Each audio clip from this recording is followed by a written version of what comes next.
Bonjour à tous. Bonjour.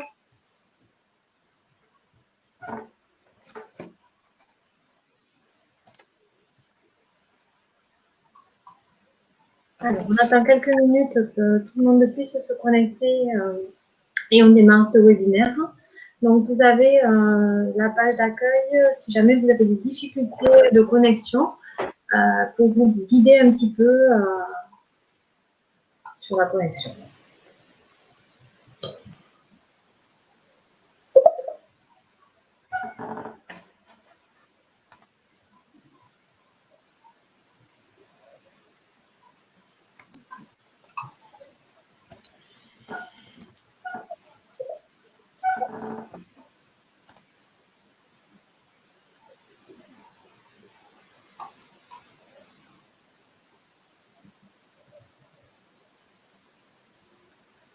Alors, on n'arrive pas à lire.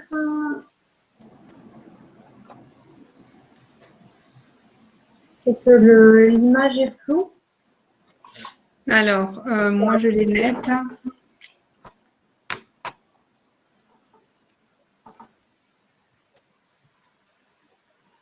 Après, la première page est écrite avec des caractères très petits. Ah, ouais, c'est déjà... Les autres seront plus visibles.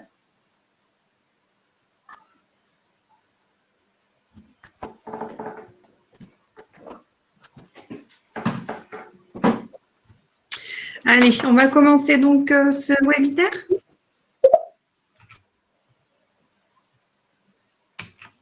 Ah.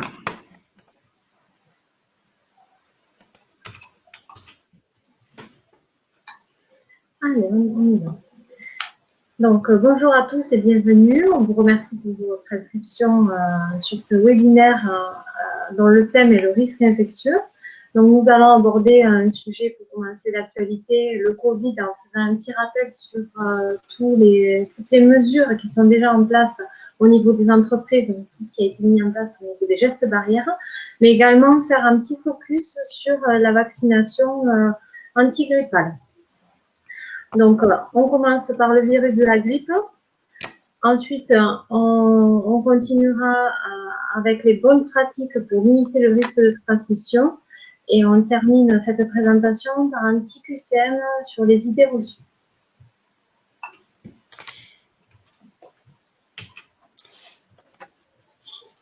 Donc, moi, je me présente. Je suis Laetitia Luce, infirmière en santé au travail. Et moi, Amandine Nodo, infirmière en santé au travail également.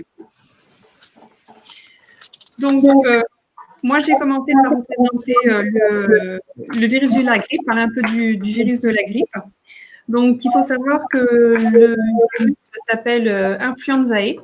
Les symptômes de la grippe vont être une forte fièvre, une fatigue intense, des douleurs musculaires avec des courbatures, et dans les articulations qui vont être diffuses, des maux de tête qui vont être assez importants, puis une toux sèche. À l'heure actuelle, il faut savoir qu'on ne peut pas différencier la grippe d'un syndrome grippal ou encore d'un rhume. Donc, qu'il est important, en cas de l'un de ces symptômes, de s'isoler et de réaliser un test Covid. Alors, la grippe saisonnière, quand de octobre à avril, il faut savoir que le temps d'incubation est de 1 à 4 jours pour la grippe. Mais pour rappel, pour le Covid, le délai moyen de contamination est de 3 à 5 jours. D'incubation, pardon, est de 3 à 5 jours, donc à peu près similaire. Le mode de contamination est essentiellement respiratoire, donc toux, postillon, éternuement. La protection est comme celle du Covid, celle qu'on utilise, donc essentiellement les masques, en plus de tous les autres gestes barrières qu'on peut mettre en place. La durée des symptômes, c'est environ une semaine, avec une guérison spontanée au bout de 2 à 3 semaines. Les complications donc, qui vont être liées au virus, ça va être une aggravation pour les gens qui vont avoir des pathologies telles que le diabète, les cardiopathies, des maladies rénales ou des patients qui vont être immunodéprimés. Je pense notamment aux personnes atteintes de cancer. Les complications liées aux surinfections bactériennes vont essentiellement être des pneumopathies, qui vont être très importantes. Il faut savoir que la campagne de vaccination de la grippe débute le 13 octobre, qu'il n'y a pas d'obligation pour le moment pour les soignants de faire cette vaccination. Il faut savoir également qu'il y a 2 périodes de délivrance. Une période entre le 13 octobre et le 30 novembre pour les personnes qui vont être munies d'un bon d'assurance maladie ou à défaut, toute personne qui fera partie du public cible, donc le public à risque. Après le 30 novembre, il y aura une ouverture pour l'ensemble de la population pour réaliser le vaccin de la grippe. Il faut savoir qu'en France, en période épidémique, il y a près de 70% des adultes grippés qui ont un emploi et qu'en moyenne, il y a 4,8 jours d'arrêt de travail, provoquant un absentéisme évalué entre 2 millions de journées de travail pour les épidémies qui vont être faibles et jusqu'à 12 millions pour les épidémies qui vont être intenses. Il y a des décès entre 4 à 6 000 décès par an en France en moyenne. Il faut savoir aussi que 90% des malades de la grippe qui décèdent ont plus de 65 ans. Pour info, l'épidémie en 2016 et 2017 avait causé 14 400 décès. Elle avait été aussi meurtrière que la canicule. Voilà, maintenant, je vais laisser la parole à Laetitia qui va nous parler des complications du vaccin et son efficacité. Alors, pour commencer, composition du vaccin et son efficacité. Alors, composition, on va faire simple. C'est un vaccin à virus inactivé, c'est-à-dire qu'il n'est pas vivant. Donc, pour schématiser, un vaccin a une enveloppe et à l'intérieur, un ARN. L'ARN, c'est ce qui donne la maladie, c'est le côté pathogène du vaccin. Donc, par exemple, quand on fait des tests PCR pour le Covid, ce qu'on recherche, c'est l'ARN du vaccin. Donc, l'ARN du virus, pardon. Donc, ce vaccin n'en contient pas. Il n'a que l'enveloppe du virus pour que les cellules de l'organisme puissent reconnaître cette enveloppe et développer ensuite des anticorps pour assurer la protection. Donc, le virus grippal, il est cultivé sur des œufs embryonnés de poules d'élevage sain. Il y a plusieurs souches dans un vaccin. Donc, cette année, on retrouve 4 souches dans le vaccin de la grippe. On se base sur les souches qui ont circulé l'année d'avant. Donc, en fonction, nous, on fait partie de l'hémisphère nord. Donc, toutes les souches les plus importantes qui ont circulé l'année précédente sont identifiées et sont à l'origine de la production du vaccin de l'année suivante. Il a une efficacité de 60 à 80%. Et ça, on ne peut pas le savoir à l'avance. L'administration se fait en intramusculaire ou en sous-cutanée profonde. Il faut savoir que plus la population est vaccinée, moins le virus circule. C'est un vaccin pour protéger la population. Plus les personnes sont vaccinées, plus on protège la population et notamment les personnes à risque.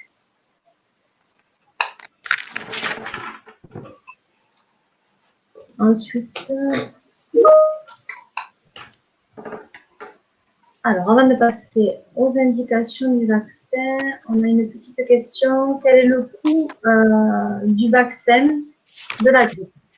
Alors, je l'avais noté, je crois que c'est 6 €, quelque chose comme ça. C'est environ 6 €. Entre 6 et 10 €, oui. Oui, c'est ça, 6 et 10 €, oui. Donc voilà pour ce qui est de la composition du vaccin. Par rapport aux indications, donc qui se fait vacciner? Tout d'abord, les personnes recevant le bon de prise en charge par la sécurité sociale. Donc c'est la sécurité sociale qui cible les personnes à risque et elles reçoivent à domicile un bon de prise en charge. Ensuite, ce sont des personnes séjournant dans un établissement de soins ou un établissement médico-social, quel que soit leur âge. L'entourage des personnes immunodéprimées pour protéger donc ces personnes, ces populations à risque. Et elle est recommandée pas obligatoire, mais recommandé chez tous les professionnels de santé ou tous les professionnels en contact régulier et prolongé avec des personnes à risque.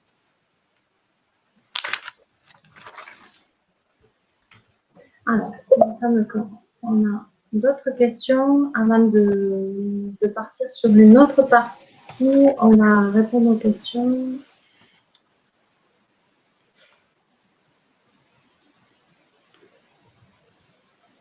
Alors, pour les personnes bénéficiant du bon de prise en charge, le vaccin est gratuit. Après, les personnes qui ne font pas partie des populations à risque ou recevant toutes les personnes qu'on a citées, là, le tarif de 6 à 10 euros est à la charge de la personne qui souhaite se faire vacciner.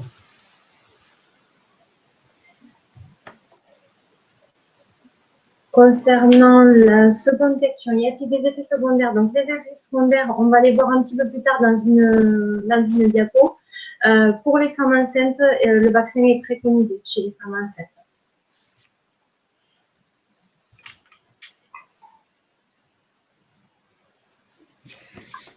Allez. On va continuer, c'est bon pour vous? On continue, on développera un petit peu plus loin les effets secondaires.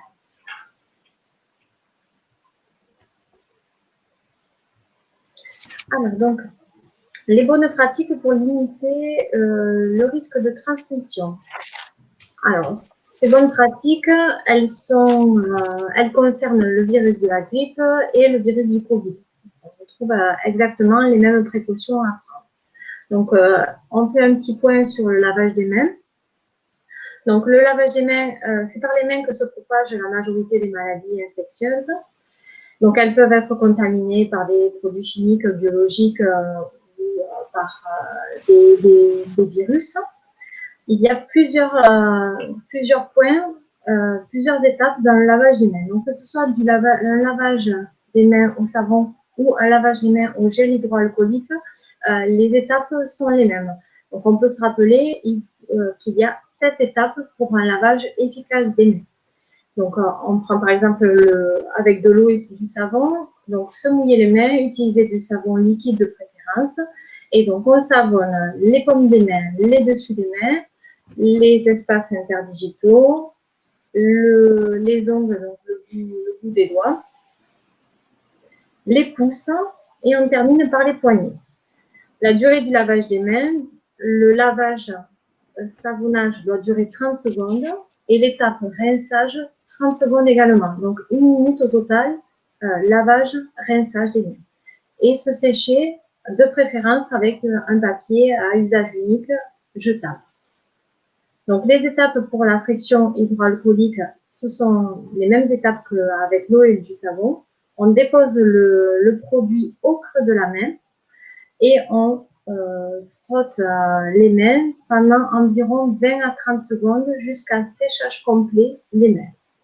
Des fois, on se pose la question, quelle est la quantité de gel à mettre pour une bonne friction hydroalcoolique? Cette quantité est spécifiée sur le flacon du fabricant. En principe, c'est 1 à 2 pressions sur le flacon pot.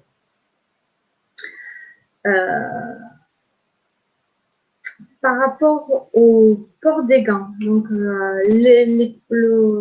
le port des gants est préconisé quand il y a un contact entre la peau et des produits chimiques ou biologiques.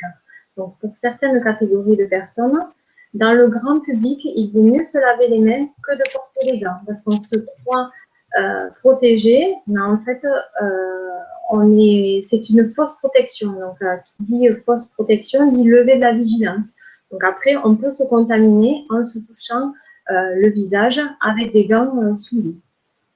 Il ne faut surtout pas utiliser du gel hydroalcoolique sur les gants car il les rend poreux. Donc, ça, c'est pas du tout un acte à faire. Et s'il y a utilisation pour les milieux de soins, l'utilisation de gants poudrés, il faut se laver les mains avec de l'eau et du savon pour enlever le résidu de poudre avant d'utiliser la friction du gel hydroalcoolique.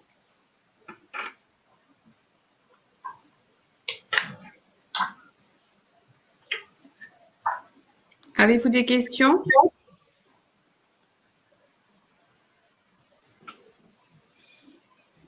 Allez, je continue. Donc, on va maintenant passer au port du masque. Donc, à compter du 1er septembre, le port du masque a été rendu obligatoire donc, dans les entreprises, sauf dans les bureaux, quand ce sont des bureaux individuels. À l'heure actuelle, il est donc obligatoire maintenant dans les lieux clos et en extérieur dans certaines villes, avec une évolution possible et très probable dans les jours à venir. Il faut savoir que demain, nous passons donc en zone rouge, donc il risque d'y avoir une évolution certaine. L'intérêt du masque est la protection donc du virus. Comment bien mettre son masque? Alors, c'est très important déjà. La première étape, c'est celle que Laetitia vous a expliqué, donc le lavage des mains. Ensuite, n'hésitez pas à donc vous prenez votre masque par les anses. Vous le placez donc sur votre nez en pensant bien à pincer la petite barrette en aluminium pour faire un côté hermétique tout autour. On le met bien derrière les oreilles, on le met bien sous le cou et surtout, une fois qu'on l'a mis avec ses mains propres, on n'y touche plus. Il est valable 4 heures, en général un matin, un l'après-midi. Une fois qu'on l'a enlevé, normalement, on ne le remet pas. Une fois qu'il est humide, c'est pareil, on ne le remet pas.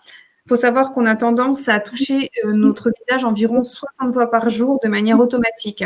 Donc, autant vous dire que le lavage des mains est vraiment primordial pour garder un masque le plus propre possible. C'est pareil, le masque se porte bien, comme je vous ai dit, donc bien plié là, bien sur tout le visage. Il ne se descend pas et on ne le remet pas. Parce que quand vous faites ça, en fait, vous avez toute la partie là qui est déjà exposée au virus.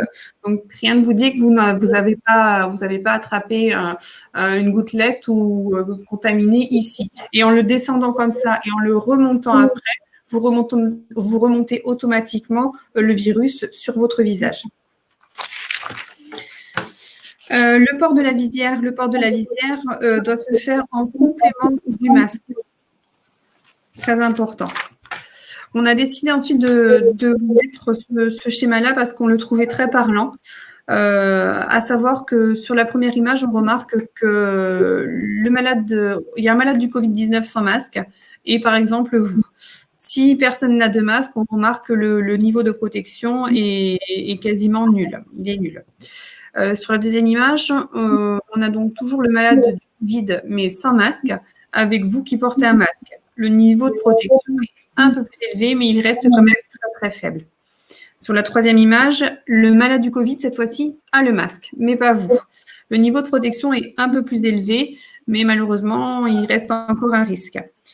On remarque sur la dernière image que quand les deux personnes portent le masque, le niveau de protection est très élevé, mais qu'il reste quand même une diffusion possible. D'où l'intérêt du complément de tous les gestes barrières qu'il va y avoir à côté, la distanciation, tout ce que vous allez pouvoir mettre en place en entreprise. Et ça, c'est Laetitia qui va vous en parler.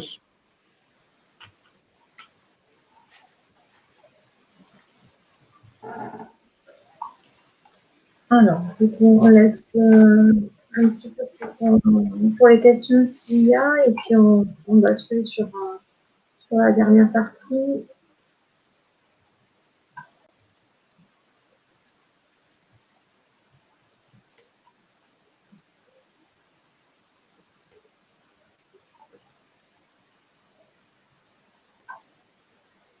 Alors, il n'y a pas de questions, donc on va passer sur les autres gestes barrières.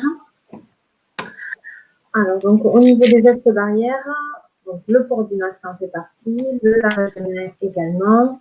Toutes les consignes qu'on peut voir depuis des mois au niveau des informations, de la radio, donc tousser, éternuer dans son coude, éviter de se toucher le visage, privilégier des mouchoirs à usage unique, l'élimination des déchets, donc jeter tous les déchets contaminés, masques, mouchoirs, etc., dans des poubelles de préférence à ouverture non manuelle pour éviter d'être en contact avec le couvercle de la poubelle. Il n'y a pas obligation d'utiliser des dasseries pour l'élimination de ces déchets. Une poche poubelle hermétique suffit. Éviter de partager du matériel avec d'autres collègues quand cela est possible ou sinon le désinfecter après usage. Ranger autant que possible son poste de travail. Ça facilite le nettoyage. Moins les affaires traînent, plus il est facile de nettoyer son poste de travail. Laisser les portes ouvertes pour éviter le contact avec les poignées et donc manipuler ces poignées-là. Éviter de discuter dans des zones bruyantes car on a tendance à se rapprocher et à monter un petit peu, à parler plus fort. Et donc, du coup, à postillonner. Au niveau collectif, il y a eu la mise en place de plexiglas dans les entreprises, l'éloignement des postes de travail, des sens de circulation qui ont été mis en place également dans les locaux le permettant. Et ensuite, on évite d'utiliser, cet été, c'était éviter d'utiliser des ventilateurs qui ont tendance à brasser de l'air. Là, en ce qui concerne le chauffage, ce sont les mêmes préconisations que la climatisation qui a été utilisée cet été. Donc, c'est-à-dire privilégier la ventilation naturelle, donc l'ouverture et l'aération dès que possible. Donc, utiliser le chauffage quand vraiment il est nécessaire pour assurer des conditions de travail acceptables. Donc, privilégier l'utilisation du chauffage quand il n'y a qu'une personne dans les bureaux. Après, quand il y a plusieurs personnes dans un même bureau, on peut l'utiliser, mais avec des débits de soufflage qui doivent être très limités. C'est-à-dire qu'on diminue les vitesses pour éviter de brasser cet air. En fait, il ne faut pas sentir la vitesse, le vent, l'air soufflé par le chauffage sur soi. Et essayer d'éloigner au maximum les personnes que ce brassage d'air ne se passe pas d'une personne sur une autre. Donc, pour les chauffages d'appoint, c'est la même chose que les ventilateurs. C'est vraiment un dernier recours. Et puis, pareil, des vitesses d'air très faibles. On le rapproche le plus possible de soi. Comme ça, on évite de monter les vitesses, le fait de l'avoir le plus proche de soi. Et après, dès que c'est possible, mettre des écrans pour casser ces flux d'air et éviter qu'une personne se retrouve sous le vent d'une autre personne. Est-ce que vous avez des questions par rapport à ça?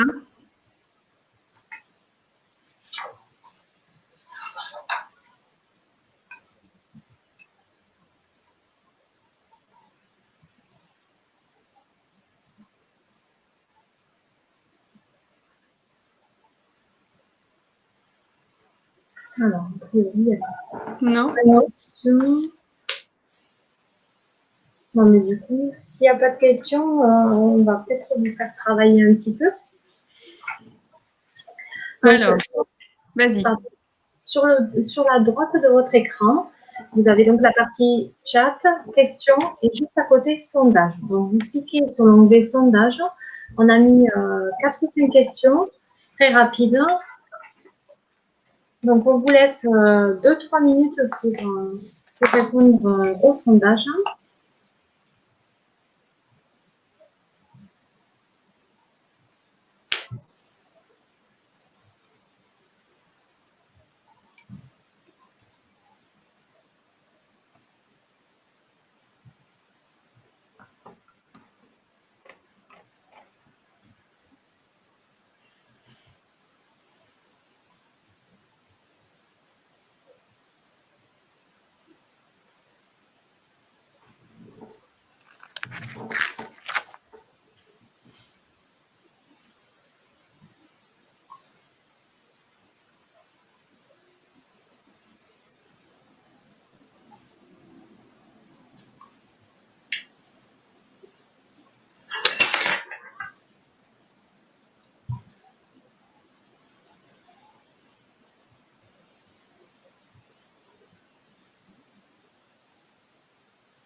Donc, je vois qu'une majorité de personnes a répondu.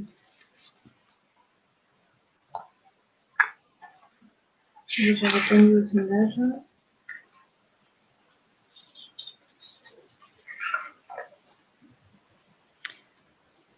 Allez. Alors, du coup, on va vous donner un petit peu les réponses. Hop. Ah, pas du tout. Alors, je l'ai fait l'an dernier, je n'ai pas besoin de le faire cette année. La réponse est faux. Le virus mute très facilement. De plus, l'immunité induite par le vaccin ne dure que quelques mois. Les résidents, alors ça, c'est une question qu'on a fait si des personnes d'EHPAD ou d'établissements spécialisés étaient présentes. Donc, les résidents sont vaccinés. Ils ne risquent rien. Donc, la réponse est aussi faux. Chez les personnes à risque, la vaccination des professionnels et de l'entourage permet de réduire les risques pour les plus fragiles. Donc, la protection doit être plutôt collective. Donc, tout le monde devrait se faire vacciner pour qu'il soit protégé à 100%. Je ne suis pas à risque, donc je ne me fais pas vacciner.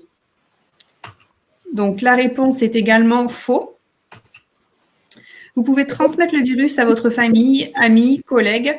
La vaccination diminue les risques d'attraper la maladie et évite d'infecter les personnes vulnérables.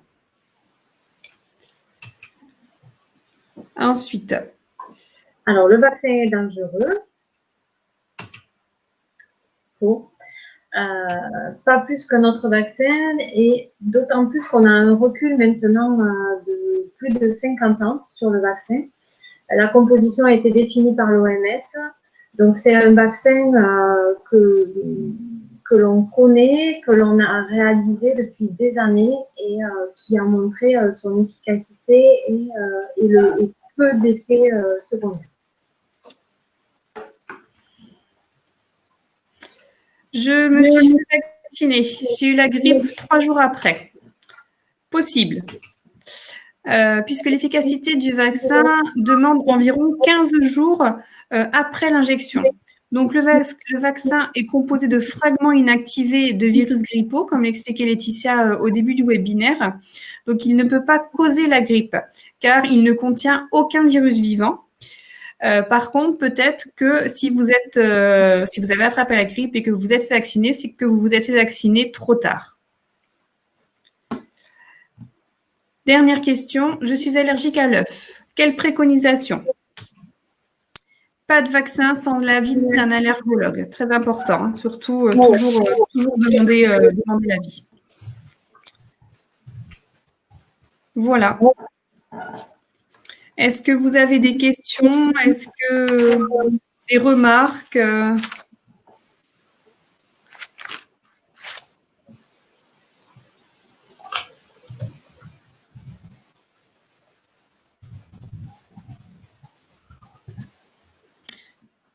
J'ai oublié une question là. Oui, j'ai oublié une question. Au quotidien, porter des gants me protège contre la contamination du virus. C'est bien, c'est faux. Hein. On est d'accord, c'est faux. Il vaut mieux se laver les mains que porter des gants. On se pense faussement protégé, mais le risque que les gants soient contaminés et que l'on se touche le visage est plus important. Je vous disais tout à l'heure, on se touche le visage environ 60 fois par jour de manière inconsciente, donc le risque est évidemment très présent. Alors, juste pour répondre à la question de tout à l'heure concernant les effets indésirables. Donc, les effets indésirables de la vaccination contre la grippe sont minimes. Donc, il y a deux types d'effets. Donc, c'est une réaction au niveau du site d'injection, donc c'est-à-dire à l'endroit où on a fait la vaccination, qui peut être une douleur, une petite rougeur, un petit œdème, un petit gonflement au niveau du point d'injection qui disparaît rapidement au bout de 2-3 jours. Autre effet secondaire, c'est un petit peu de fièvre, des douleurs musculaires type courbature. Et là, c'est pareil, ça rentre dans l'ordre assez rapidement. Il faut savoir que la réaction allergique en lien avec le vaccin, elle est très rare. Ça correspond à un cas pour 450 000 personnes vaccinées.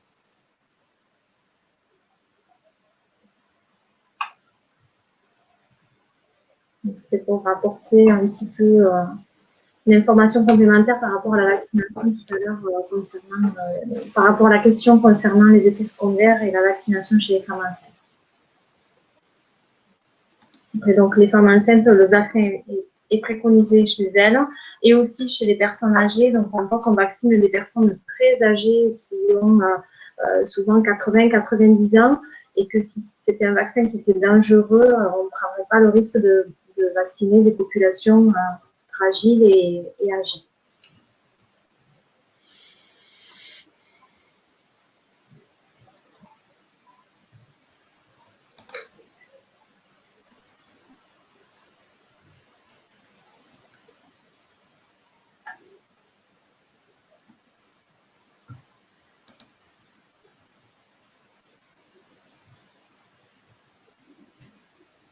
Donc, on vous laisse encore 1 ou 2 minutes. Si jamais vous avez des questions ou peut-être des compléments d'information, des petits éléments à rajouter, n'hésitez pas.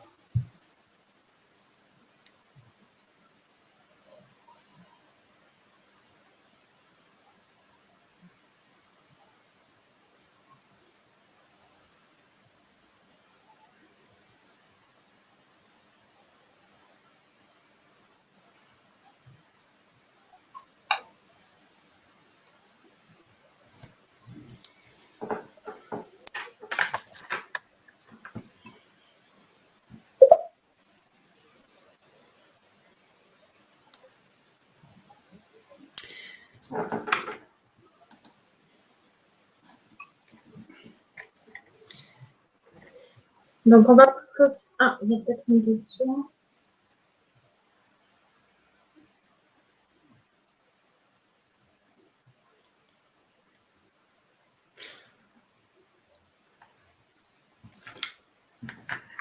Alors, la question concerne le port du masque. Pour au sujet du respect du port du masque en entreprise, oui, c'est vrai que c'est pas évident, malgré les bonnes recommandations, de le faire porter à tout le monde. Après, de bonnes idées, pas plus que vous, j'imagine. Je pense qu'au quotidien, on fait tout ce qu'on peut pour essayer de faire prendre conscience aux gens que c'est dangereux, que c'est réel, que c'est présent, et que pour le coup, pour le moment, on n'a pas grand-chose pour se protéger, à part les gestes barrières, à part voilà, le masque, le lavage des mains, la protection des moindres symptômes. Donc, ouais, c'est répéter, répéter, répéter, mais c'est vrai que on compatit, c'est compliqué. Mais on n'a pas de recette miracle, malheureusement.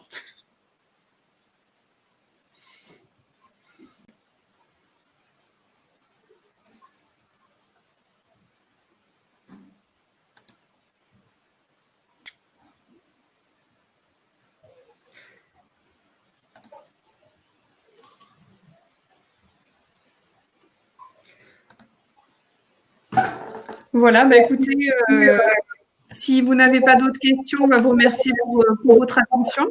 Et surtout, vous dire à très bientôt pour d'autres webinaires.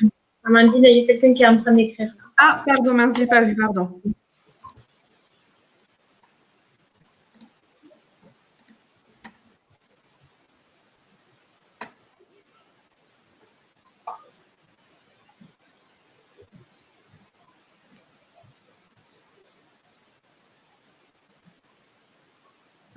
C'était un remerciement. Bravo aussi. Sachez que le SSMC possède une chaîne YouTube. Donc, si vous tapez sur YouTube SSMC, vous pouvez revoir tous les replays des webinaires qui ont été faits ou des webinaires à venir. Sylvie P, quant à la vaccination du 13 au 30 novembre. Ah. Oui, c'est par rapport à la délivrance des vaccins. Oui. Pénurie de vaccins pour les personnes à risque. Ils ont souhaité prioriser donc du 13 au 30 novembre. Donc les personnes ayant reçu le bon de prise en charge, donc les personnes prioritaires entre guillemets, et ensuite ouvrir cette délivrance de vaccins à toutes les autres personnes qui souhaitent se faire vacciner. Donc, effectivement, si vous n'avez ni bon de prise en charge et que vous n'êtes pas un professionnel de santé, il faudra attendre après le 30 novembre pour pouvoir acheter le vaccin.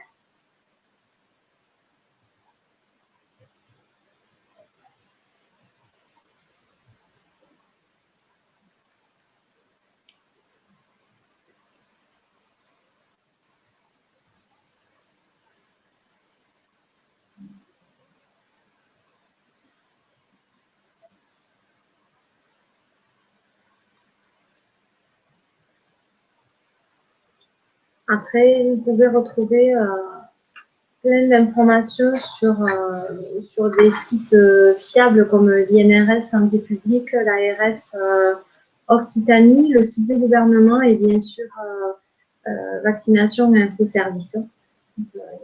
Plein d'informations.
La dernière question,